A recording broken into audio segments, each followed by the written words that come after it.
Salve, salve galera, tudo bem com vocês? Espero que sim. Hoje nós vamos começar um novo ramo dentro ainda da física clássica, utilizando os artifícios das leis de Newton, tá?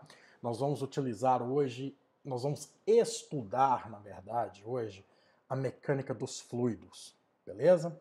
Olha, há de se comentar, né, e de deixar claro que a mecânica dos fluidos, que eu vou simbolizar aqui por mec fluidos, mec me deu até fome, mec fluidos, será dividida em hidrostática e hidrodinâmica. Olha, por que isso, hein? Olha, hidrostática, o próprio nome já falou, o estudo dos fluidos em repouso. Se está em repouso, vamos voltar nas leis de Newton, a somatória de forças tem que dar zero. Por quê? Porque está em equilíbrio. Por isso que nós vamos usar e abusar das leis de Newton. E hidrodinâmica? Ó, dinâmica também é uma palavra bem familiar para quem estava estudando leis de Newton, né? Ou seja, nós vamos ver como esses líquidos se comportam em situações onde ele entra em movimento, mas é em movimento não equilibrado, ou seja, com força sobrando, com acelerações sobrando, tá? Mas vamos começar pelo basicão primeiro. Primeiro, nós precisamos entender alguns conceitos introdutórios, tá? O primeiro deles é o que a gente chama de fluido. Como é que a gente define fluido? Só para a gente ter uma ideia, tá? Fluido é tudo aquilo que tem capacidade de escoar, tá? Ele flui, ele tem uma determinada viscosidade, apesar de que viscosidade nem é uma definição propriamente do fluido, mas o fluido ele tem essa capacidade de escoamento. O que a gente conhece que escoa? Líquidos, evidentemente, tá? E gases. Ah, mas gás também é fluido? É, fluido gasoso. Mas por quê? Olha, o fluido, na verdade, é qualquer substância que não resiste à tensão, presta atenção nesse sentido, nesse conceito, tensão de cisalhamento. O que vem a ser isso, tensão de cisalhamento?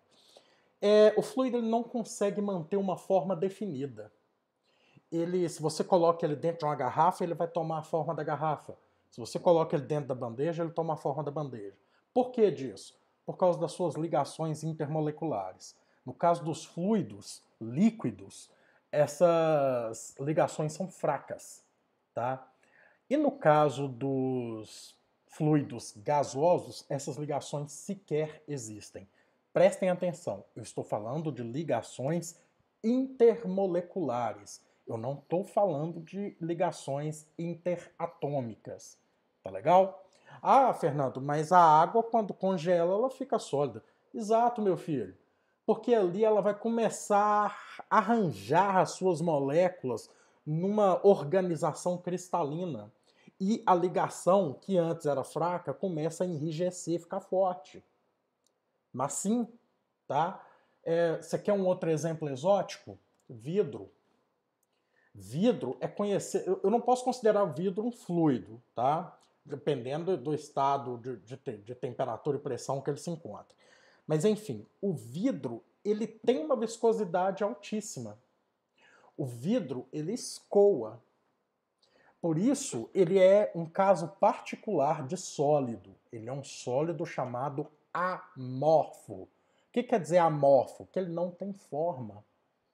Tá? Ele mantém aquela forma, sabe-se lá por quanto tempo. Tem um exemplo aí que é muito manjado em livros de física, que falam de vitrais que foram construídos lá na Idade Média, naquelas igrejas europeias, que eles estão com esse problema. Eles já estão com a base bem grossa, enquanto lá em cima está fininho. Por quê? Vamos pensar em 1000 anos escorrendo, né? O vidro está lá, né, escoando com uma viscosidade altíssima, mas está. Ah, Fernando, mas peraí, eu esqueci. O que é viscosidade? Pensa na água. Agora pensa no mel. Quem é mais viscoso? Aquele líquido mais grosso, né, é mais viscoso. Apenas um termo técnico para isso. É claro que não é tão simplório como essa maneira que eu estou colocando. Mas a minha função aqui é, pelo menos, dar suporte, fazer vocês enxergarem aquilo que está no dia a dia de vocês como sendo uma opção científica, uma coisa científica acontecendo. Aliás, a cozinha é o melhor laboratório que existe, tá? Então, o fluido nós já conceituamos aí, tá? É tudo aquilo que escoa, beleza? Mais definições que a gente vai precisar para entender fluidos, tá? Massa específica. O que vem a ser massa específica é popularmente conhecido como densidade. Densidade, tá? E o que é uma densidade? Olha, densidade, que eu vou simbolizar aqui por ρ, ela é agora que tinha que dar um weekly report, né? A densidade, ela é dada pela massa dessa substância em função do volume que ela ocupa, do espaço que ela ocupa. Ficou feio esse V do volume aqui, né? Deixa eu desmanchar ele e colocar ele mais adequado. É uma massa sobre volume, tá? Bom, toda vez que a gente coloca uma equação aqui, vamos criar o hábito de fazer uma coisa. Sempre que eu coloco, por exemplo, densidade é massa sobre volume, a densidade no Sistema Internacional de Medida a gente mede como? Em quilogramas. E o volume? Olha, tem duas maneiras, ou você mede em litros ou você mede em metro cúbico. Como a gente está dando prioridade para Sistema Internacional de Medidas, então vamos colocar esse volume como sendo um metro cúbico. Tá legal? Então tá, Fernanda. A densidade, então, chamada massa específica, é a massa em função do espaço que ela ocupa, do volume ocupado. Perfeito. Melhor que isso eu não poderia definir. Mas dê mais exemplos de densidade. Tá bom. O espaço interestelar, que é um dos meios menos densos que a gente conhece, se não menos denso, tá? A densidade dele, vamos criar aqui algumas coisinhas. Densidades notáveis. Algumas densidades para... Nossa, mas hoje está difícil, hein, Fernando? Deixa eu apagar aqui de novo e escrever novamente. A gente precisa ter pelo menos noção, notáveis.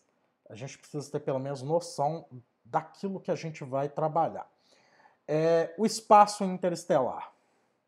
Tá? Espaço ou cósmico, né? Adoro falar espaço cósmico. Qual que é a densidade do espaço cósmico?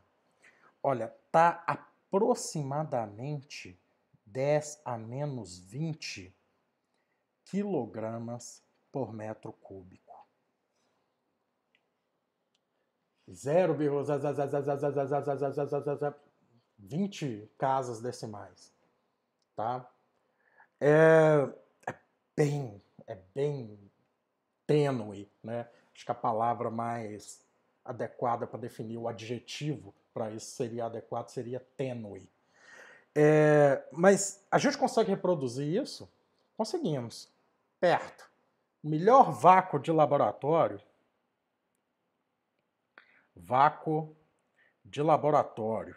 o melhor, tá? Ele está aproximadamente 10 a menos 17 quilogramas por metro cúbico. Fernanda, mas e nosso ar? O ar que a gente respira? Tá, o ar que a gente respira aqui, na CNTP, condições normais de temperatura e pressão. Que isso, Fernando? A temperatura em torno aí de 24, 25 graus Celsius e a pressão de uma atmosfera. Já já a gente vai falar mais sobre isso, tá? Na CNTP, o ar ele tem uma densidade de aproximadamente 1,21 vezes 10 a terceira quilogramas por metro cúbico. Beleza? E a água? A água, também na CNTP, claro, ela tem aproximadamente 1,0 vezes 10 a terceira quilograma por metro cúbico. Uma reação, aliás, uma relação importante que a gente tem sempre que deixar aí claro, tá? Então eu vou colocar aqui, ó, relação importante. Por quê? Geralmente em livros eles te fornecem a densidade da água como sendo apenas um. Às vezes é o que você lembra também, porque fica fácil de guardar, né? Mas é o que? Densidade da água seria 1 grama por centímetro cúbico. Mas prestem atenção, nós não trabalhamos com grama por centímetro cúbico. Nós trabalhamos em Sistema Internacional de Medidas, ou seja, quilograma por metro cúbico. Ah, Fernando, como é que eu calculo então? Como é que eu transformo isso aqui? Simples, meu caro. Guarda a seguinte relação: grama por centímetro cúbico, para você passar para quilograma por metro cúbico, basta você, vou colocar até de outra cor aqui, ó, vou colocar do roxo, basta você multiplicar por 10 a terceira, multiplica por 1000. Ah, mas se eu precisar fazer o inverso, divide por 1000, né? Se precisar fazer o inverso, você divide por 1000, não tem problema. Mas guarda essa relação porque ela é muito importante, tá? E geralmente os livros vão te dar essa noção para você trabalhar. Perfeito? Então, que fique aí bem claro para vocês. Mais conceitos introdutórios. Nós começamos aqui com a nossa densidade, eu vou chamar ela de 1. Vamos organizar nosso raciocínio aqui. E de 2 agora, já que nós estamos falando de CNTP, dessas coisas, vamos trabalhar agora com o conceito de pressão. O que vem a ser pressão? Pressão, meus amigos, eu acho que a melhor maneira de eu definir isso é já, colocando a equação deduzida para vocês. Pressão é a força, a variação de uma força, na verdade, que você aplica em uma determinada área. E conforme eu já pedi, vamos criar o hábito agora, onde tem agora uma equação, já vamos logo descobrir quais são as unidades de medida no Sistema Internacional de Medidas, tá? Se é força em cima, só pode ser Newton. E se é área embaixo, vamos dar preferência para trabalhar com metro quadrado, tá? Sistema Internacional de Medidas. Esse Newton por metro quadrado é o que a gente vai mais usar. E ele é tão assim usual e lógico, em homenagem ao cara que nós vamos enunciar um princípio dele mais na frente, ele é carinhosamente batizado de Pascal. 1 Pascal equivale a 1 Newton por metro quadrado. Beleza? Mas pressão ela tem mais caras aí que são homenageados, né, por experimentos notáveis. Um deles é chamado Evangelista Torricelli. Tá? Ele fez, eu vou explicar isso mais no final da aula, mas ele tem um experimento que eu tenho certeza que vocês já ouviram falar dele, o barômetro, tá? Que foi o experimento que mediu a pressão atmosférica. Tá? Que consistiu o quê? Um tubo onde ele colocou mercúrio, virou esse tubo de cabeça para baixo e viu qual foi a coluna de mercúrio que ele obteve. Mas calma lá, nós vamos falar disso mais tarde. Vamos primeiro definir pressão. A pressão está definida, é uma força numa área de aplicação dessa força. Entretanto, devido a várias unidades usuais de pressão que nós temos no nosso dia a dia, a gente vai ter uma relação importante para ela também. Então, relação importante.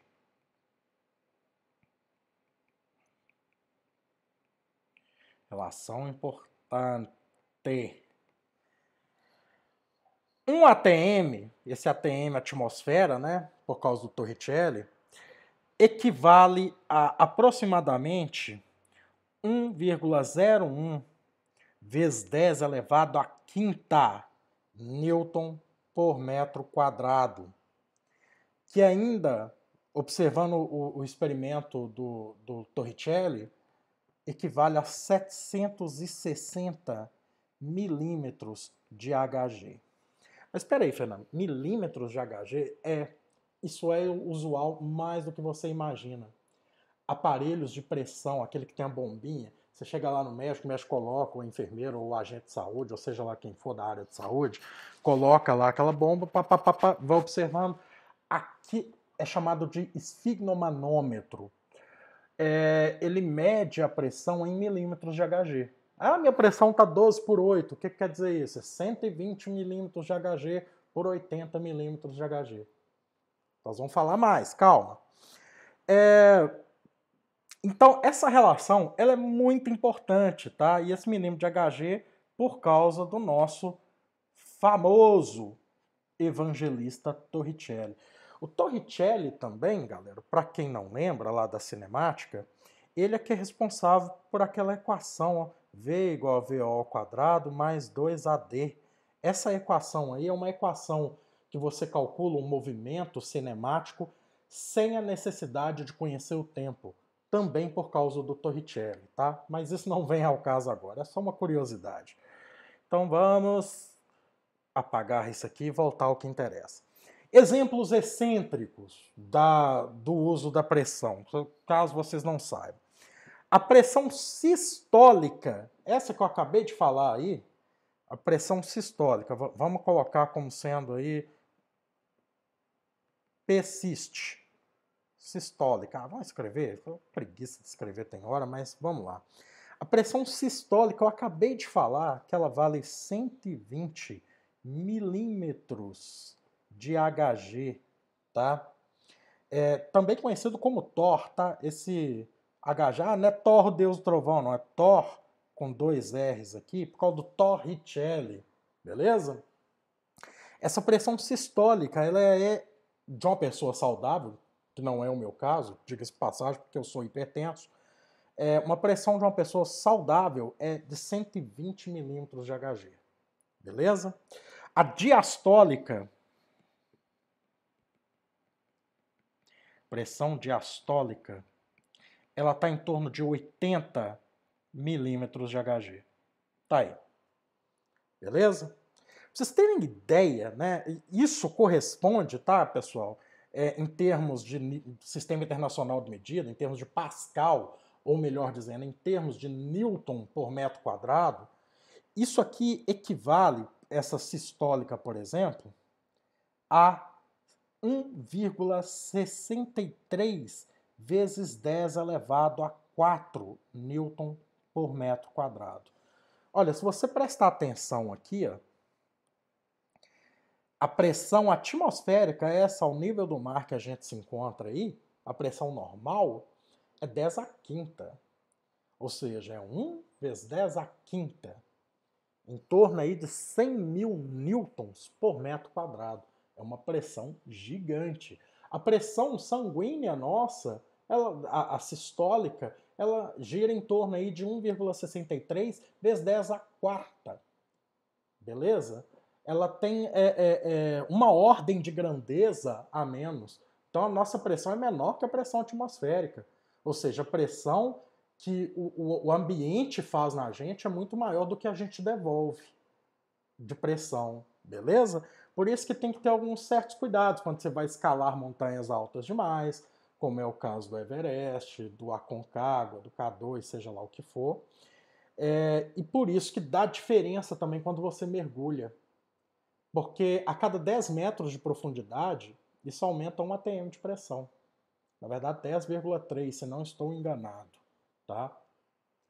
Então, esses cuidados precisam ser tomados. A pessoa tem que estar saudável para fazer isso. Né?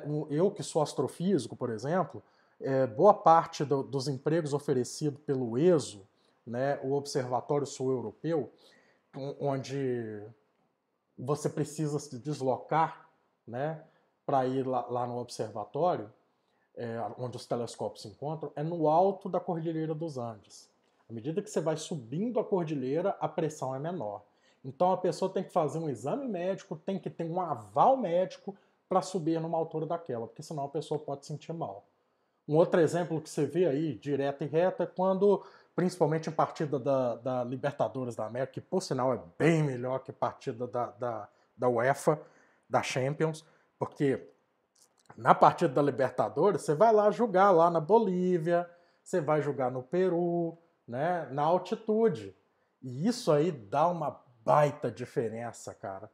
Não só no chute que a bola vai ganhar uma velocidade e vai ganhar um comportamento bem atípico do que está acostumado na CNTP, mas também pela falta de ar. O jogador não vai conseguir, o cara que está acostumado a jogar na pressão baixa, ele não vai conseguir ter o mesmo rendimento. Em contrapartida, o jogador que está acostumado a jogar lá, aqui o cara brilha, o cara corre, igual um fundista, um corredor profissional de 100 metros rasos. Beleza? Opa, vamos abrir aqui de novo. Tamo aí.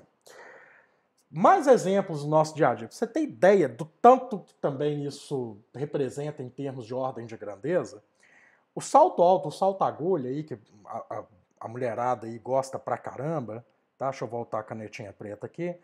O salto agulha, cara, ele faz uma pressão tão grande na superfície onde a mulher pisa que ele está em torno de aproximadamente 10 a sexta newton por metro quadrado. É uma pressão gigante. Exemplos manjados. Quem faz mais pressão no chão? Um elefante ou a mulher que salta a agulha? A pata do elefante é aquela pata que tem uma área gigante. Se você olhar aqui na própria fórmula, né, a área é inversamente proporcional à pressão, né? Ou seja, quanto maior a área de apoio, menor a pressão exercida. Ok? Então, se o elefante tem uma pata larga, mesmo que ele seja infinitamente mais pesado do que uma moça, ele vai exercer uma pressão bem menor do que uma mulher num salto alto. Um outro exemplo, sabe aquelas bicicletas de corrida que tem um pneu fininho? A pressão que está ali dentro daquele pneu é muito maior do que um pneu de trator. Né? Então, vai desconstruindo essa ideia que a gente tem aí e a gente vai acostumando com os conceitos de pressão, beleza? Deixando o blá blá blá de lado, esse blá blá blá teórico que não deixa de ser importante, mas que precisa ser falado, nós vamos agora aplicar essas leis de Newton dentro da hidrostática. Por quê? Hidrostática, fluido em repouso. Se está em repouso, está em equilíbrio. Então vamos lá? Ó, se está hidrostática,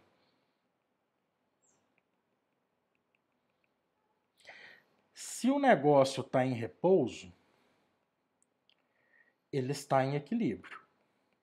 Se ele está em equilíbrio, significa que a primeira lei de Newton é soberana, ou seja, a somatória de forças agindo nessa situação tem que ser zero. Beleza? E como é que eu vou conseguir isso? Simples. Vamos observar um exemplo clássico aqui envolvendo lei de Newton e hidrostática. Imaginemos aqui um recipiente com água, ou um líquido qualquer, não precisa ser necessariamente água. Mas está aqui está o fundo do recipiente. Vamos colocar aqui de azul a nossa água aqui. Beleza? Estou tentando aqui respeitar a tridimensionalidade do desenho. Certo? E eu vou escolher dois pontos aqui. Ó. Um ponto aqui na superfície da água, que eu vou chamar de ponto 1. E um ponto aqui no fundo da vasilha, que eu vou chamar de ponto 2. Entre o ponto 1 e o ponto 2, bom, se a gente está mexendo com leis de Newton, a somatória de forças em Y, por exemplo, tem que ser zero. Por que eu estou imaginando Y? Porque aqui eu vou imaginar um eixo Y passando. Ah, Fernando, mas o X? O X agora para a gente não vai ser muito interessante. Mas eu percebo que entre 1 e 2 aqui, nós temos uma variação ΔY. Beleza? Aqui na superfície 1, eu vou sempre simbolizar a pressão de... pode ser de roxo. Aqui em 1, está agindo uma pressão, no caso aí a pressão atmosférica, mas eu vou chamar essa pressão de pressão 1. Por que eu estou colocando P de roxo? Para vocês não confundir com P de peso, porque esse líquido ele tem peso e nós vamos ter que levar isso em consideração. A pressão então age aqui na superfície do líquido e a pressão age em todos os pontos. Se eu tiver uma vasilha aqui com água, né? Essa vasilha está aqui, pá. A pressão, ela age em todos os pontos, de cima para baixo, de baixo para cima, de um lado para o outro. Entende agora que um eixo X aqui vai deixar de fazer sentido? Porque a pressão que está vindo desse lado é a mesma que está vindo, elas estão se anulando. Mas a pressão que está vindo de cima não é igual à pressão que está vindo de baixo. Nós, intuitivamente, nós já sabemos disso. Mas nós precisamos agora fazer uma comprovação.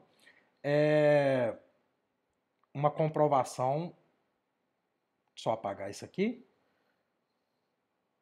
em equações do que está ocorrendo, beleza? Então, vocês percebem que eu terei pressão aqui atuando da parte do fundo, da parte 2, de baixo para cima. Eu estou até desenhando um vetor maior para vocês compreenderem que essa pressão de 2, ela é maior que a pressão de 1. E aqui nós temos o nosso líquido, né? Esse líquido, evidentemente, ele tem massa, ele tem volume, ele tem densidade, né? E nós já vimos que a densidade, intuitivamente também, nós já percebemos que a densidade pode ter uma influência nisso. Então, se ele tem massa, está próximo da Terra, obviamente ele tem peso. Eu vou simbolizar o peso desse líquido todo bem no meio aqui certinho, tá? E aqui está o meu vetor, ó, esse vetor de vermelho.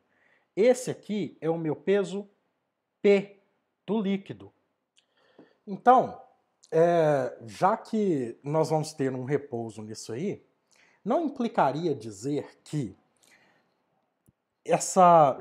já que a gente já conhece a noção de pressão, pressão não seria força 1 aplicado na área da superfície?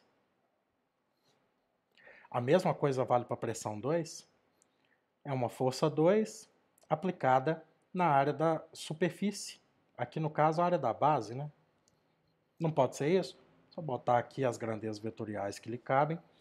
E o peso desse líquido não seria a massa do líquido vezes o G?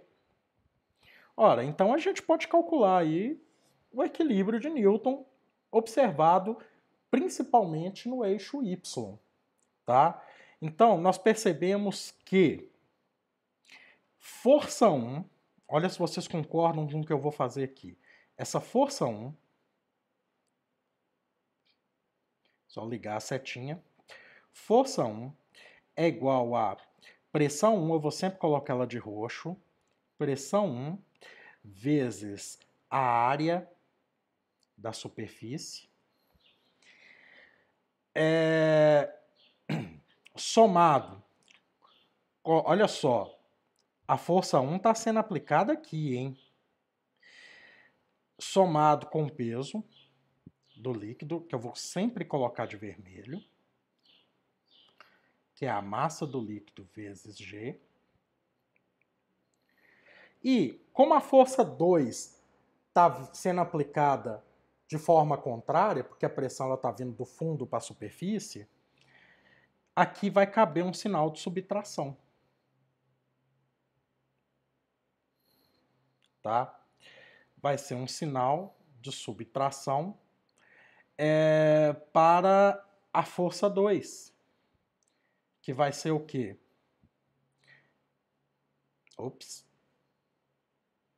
Pressão 2. Ô, Fernando, você não falou que ia fazer tudo as pressões de roxo?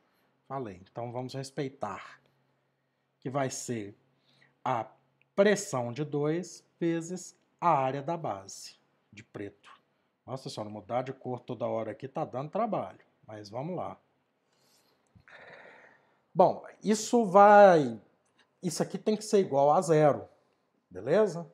Então, só para a gente entender aqui, isso aqui tem que ser igual a 0. Não é isso que Newton mandou fazer? Tá aí. Bom, vamos passar esse termo negativo para o outro lado da igualdade, que talvez fique mais tranquilo da gente trabalhar. Bom, então vamos lá. Agora eu já vou fazer tudo na cor única, tá? Porque senão a gente vai perder muito tempo.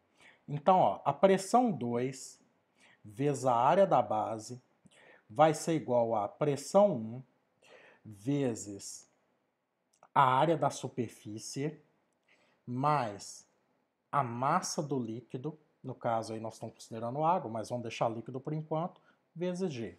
Até aí tudo bem? Vamos lembrar do conceito de densidade? Então vou colocar aqui assim, ó, mas densidade do líquido não é igual a massa do líquido vezes o volume que ele ocupa, volume do líquido. Logo, a massa do líquido não seria densidade do líquido vezes o volume do líquido? Então substitui isso aqui, ó. Então continuando aqui, só para você não perder a seta, siga a seta. A pressão de 2 vezes a área da base é igual a pressão de 1 vezes a área da superfície, somado com a massa do líquido, que vai ser a densidade do líquido vezes o volume que o líquido ocupa, vezes G. Dá para destrinchar isso mais. Pressão de 2 vezes a área da base é igual a pressão de 1 vezes a área da superfície, somado com o ρ do líquido, vezes o volume que o líquido ocupa. Agora olha para essa figura. O volume que o líquido ocupa aqui não seria a área da base vezes a altura, que a gente está chamando de ΔY? Então, ó, seria a área da base vezes a altura que nós estamos chamando de ΔY. Isso tudo multiplicado por G. Até aí, tranquilo? Bom, tem uma coisa que está pedindo para ser implorada, porque a área da superfície, que é essa aqui, ó, no líquido, ela é idêntica à área da base. Olha aí. Exatamente igual. Então, eu posso sair cancelando isso tudo aqui, ó. Plap, plap, plap. Me permite fazer isso. Então, a pressão no fundo da vasilha, que eu estou chamando de ponto 2, é igual à pressão na superfície, que eu estou chamando de P1, somado com a densidade do líquido, ρ do líquido, vezes G, vezes a profundidade que você se encontra, que nós estamos chamando de ΔY. Isso aqui é conhecido como o princípio de Stevin. Princípio de Stevin. Nossa, que N horroroso. Bora lá. Princípio de Stevin. Beleza? Então, de uma maneira geral, olha se vocês concordam com isso. Vou escrever de azul aqui agora. A pressão no fundo, vamos resumir isso, é igual à pressão na superfície somado com o ρ do líquido vezes o G, a aceleração da gravidade local, vezes a profundidade H, altura, né, height, a profundidade H que você estiver. Por isso que mergulhadores não pode ser qualquer pessoa, tem que estar com a saúde em dia. Quanto mais você desce num fluido, no caso água, eu acabei de falar lá atrás, que a cada 10,3 metros de água em profundidade, você está dobrando a sua pressão. Beleza? Então é isso aí. Bom, mas do que adianta isso se eu não sei aplicar? Então vamos aplicações. Aplicações da lei de Stevin. A primeira delas pode ser uma análise de tubos em U. Tubos em U. Isso tem uma aplicabilidade em hidrostática, em estudo de fluidos de maneira geral, que vocês não têm noção, tá? Principalmente na área médica, ok? Então, vamos imaginar uma situação aqui bem simples. Eu tenho aqui um tubo em U. Vamos ver se eu consigo, pelo menos aqui, fazer esse tubo não ficar muito torto, porque senão vai ficar complicado. Tá, eu acho que ele está decente, não tá? Suponhamos que eu ponha nesse tubo aqui óleo. Eu vou simbolizar óleo por marrom. Então aqui eu tenho óleo. E esse óleo, ele chega até aqui, por exemplo. Isso tudo aqui é óleo. E eu tenho água, que eu vou simbolizar de azul. A água está totalmente aqui embaixo.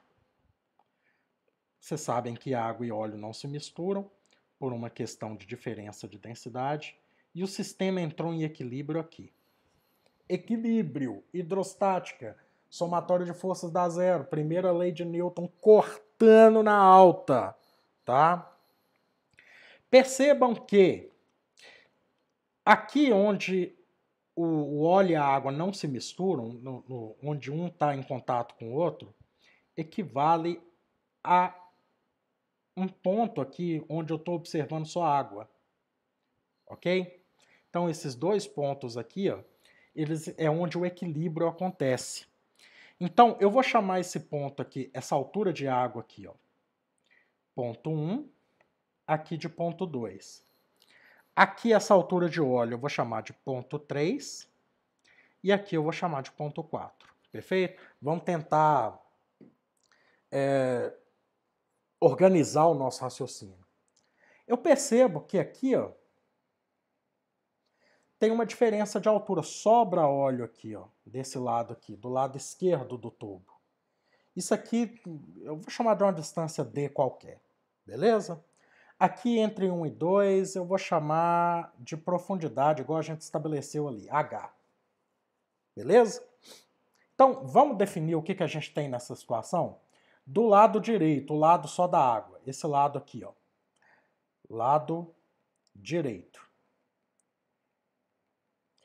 Eu tenho a pressão no ponto 2, de acordo com o princípio de Stevin. A pressão no ponto 2 é igual à pressão aqui no ponto 1, somado com o ρ da água, vezes o G, vezes o H. No lado esquerdo, lá onde eu tenho óleo e água, aquele ponto esquerdo, aquele ponto de equilíbrio, aqui o ponto 4, é o que mais me interessa. Então, observando só a parte de óleo ali, ó, a pressão em 4 vai ser igual a pressão em 3, que está aqui na superfície do óleo, pressão em 3 mais a densidade do óleo, vezes o G, vezes... Ali eu posso chamar de D mais H? Acho que sim, né?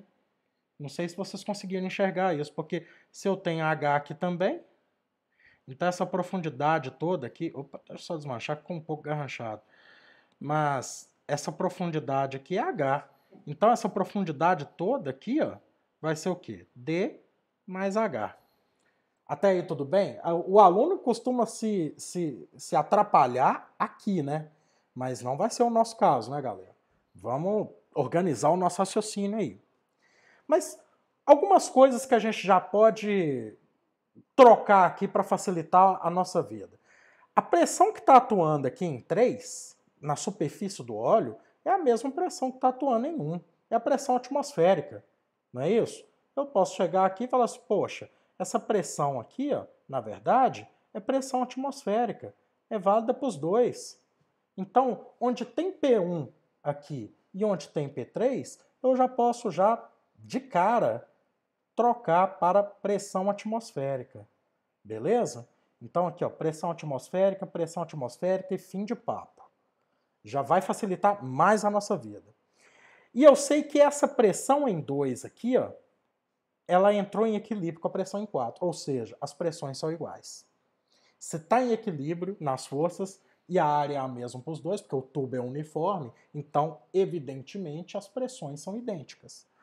Então, a pressão em 2, no equilíbrio, vamos colocar assim, ó, no equilíbrio,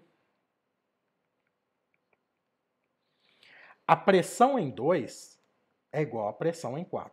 Pessoal, notem que eu não estou colocando aqui sinais de vetor, porque eu estou trabalhando com pressão, tá? Isso não é força, é pressão.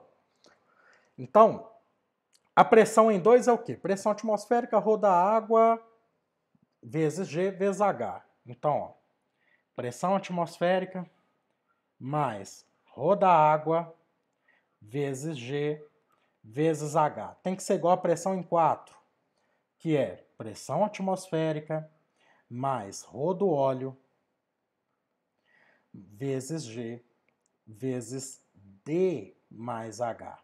Até aí tudo bem? Espero que sim. Bom, já dá para fazer um festival cancela aqui, não dá? Então, por exemplo, essa pressão atmosférica eu posso cancelar aqui. O G também está dos dois lados, a gente também já pode dar uma cancelada nele. E sobe uma relação interessante. Prestem atenção. O ρ da água vezes a profundidade observada no lado direito é igual ao ρ do óleo vezes a profundidade observada no lado esquerdo. Ou seja, D mais H. Se eu tiver de posse do ρ da água, tiver de posse e conhecer esse D e o H aí, eu consigo achar a densidade do óleo. Sempre que eu tiver alguma coisa faltando, mas que eu tiver as outras completas, eu posso utilizar essa relação aí e ser feliz para sempre. Vamos dar um exemplo numérico para ver o quanto isso é útil? Por exemplo, o ρ da água, nós vamos considerar, igual eu já falei lá atrás, 1 vezes 10 a terceira Newton por metro cúbico. Vamos dar um valor para esse H aí. Esse H pode ser, sei lá, 135 milímetros. Por que eu estou escolhendo milímetro? Por causa do óleo, tá? Por causa da questão da densidade lá, da pressão. Então, milímetro vai ser uma unidade bem usual nisso aí. Deixa eu ver aqui um valor para fechar isso. Suponhamos que esse D seja em torno aí de 12,3, porque ele é bem menor, né? Então, esse D aqui, 12,3 milímetros. Aqui, 135. Aqui, evidentemente, também 135. Beleza? Então, deixa eu colocar aqui, ó, 135 milímetros. Eu quero saber quanto vale a densidade do óleo. Bom, está implorando para fazer o seguinte, né? A densidade do óleo... Opa, deixa eu mudar a cor. A densidade do óleo será igual a densidade da água vezes o H dividido por D mais H. Bom, fazendo essas contas, vamos fazer aqui rapidinho. Densidade da água vai ser 1 vezes 10 a terceira, vezes o H, que é 135, dividido por 135 mais 12,3 dá 147. Bom, isso aqui eu posso colocar como 10 a 0 aqui, né? Então, essa densidade do óleo será em torno aí de 0, deixa eu fazer essa conta aqui rapidinho. Vou ter aqui então 135 vezes 10 a terceira, dividido por 147 vezes 10 a 0. Aqui então eu vou ter algum resultado multiplicado por 10 a terceira, evidentemente. 135 por 147 dá 0,918. Eu tentei achar um resultado bacana, mas não deu. Aqui então eu posso falar que essa densidade do óleo vai ser em torno aí de, multiplicado por 10 a terceira, vai dar 918 kg por metro cúbico. Ah, Fernando, mas como é que você sabe que é quilograma metro cúbico? Meu filho, eu estou trabalhando com Sistema Internacional de Medidas desde o início. Isso aqui, ó, tá em Newton por metro quadrado, olha aqui, ó. Então, metro com metro, lá embaixo vai ter que ser metro cúbico. Perfeito? Então tá aí, pessoal, uma aplicação muito boa para a lei de Stevin. Mas tem mais aplicações, tá? Eu só quero escrever aqui, pelo menos enunciar algumas coisas que faz parte do nosso estudo de ciências desde o início. Medidores de pressão, vamos colocar assim, medidores de pressão. Eu estou falando que a aplicabilidade disso é alta, então, geralmente, pessoal que tenta medicina e tal, precisa dessas aulas, né? E saber disso. E se você acha que você vai se livrar de física num curso de medicina, se você, por acaso, conseguir se formar em medicina sem saber física, eu não quero ser seu paciente, tá? Mas, enfim, o barômetro, que a gente já falou lá do evangelista Torricelli. Barômetro. O barômetro, então, na verdade, ele é um experimento bem simples.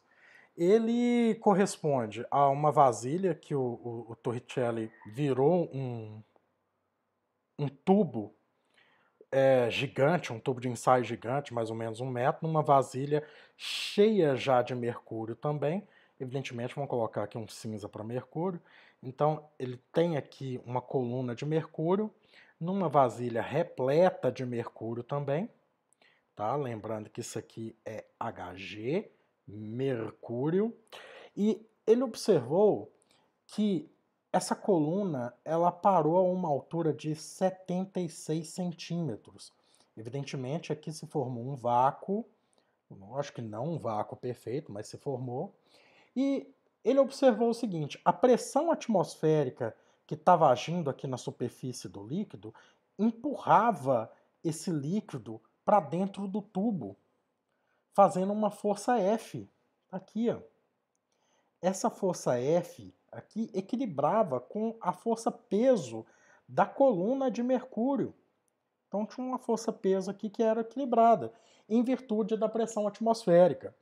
Então ele percebeu o seguinte: utilizando a lei de Stevin, né, essa pressão atmosférica equivaleria a o ρ do mercúrio vezes o G vezes o H, que são esses 76 centímetros ou 760 milímetros de Hg.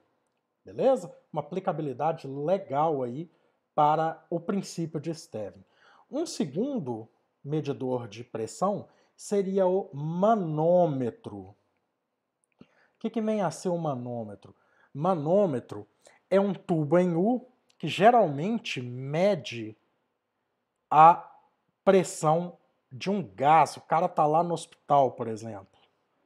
O cara tá no hospital e vai precisar ser colocado num tubo de oxigênio. Então, como é que você vai controlar a quantidade da pressão de ar, de fluido que vem daqueles cilindros, né? Ora, utilizando um manômetro. Esse manômetro, ele tem uma coluna de mercúrio. Essa coluna de mercúrio age num tubo em U, evidentemente, vai ser uma aplicação gigantesca e elegantérrima do princípio de Stevin. Aqui nós temos a pressão atmosférica agindo desse lado aqui.